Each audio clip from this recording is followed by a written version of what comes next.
Bumalik na si Kim Chiu sa Maynila matapos ang matagumpay niyang event sa Cebu. Makikita sa mga larawan na masaya siyang sinalubong sa airport. Isa sa mga sumando sa kanya ay si Paulo Avellino, na ikinatuwa ng maraming fans. Suot ni Kim ang isang simpleng damit ngunit kapansin-pansin pa rin ang kanyang ganda. May dalang bulaklak si Paulo para kay Kim, na naging dahilan ng kilig ng netizens.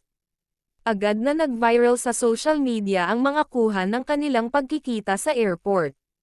Marami ang nagsabi na bagay talaga sila sa isa't isa.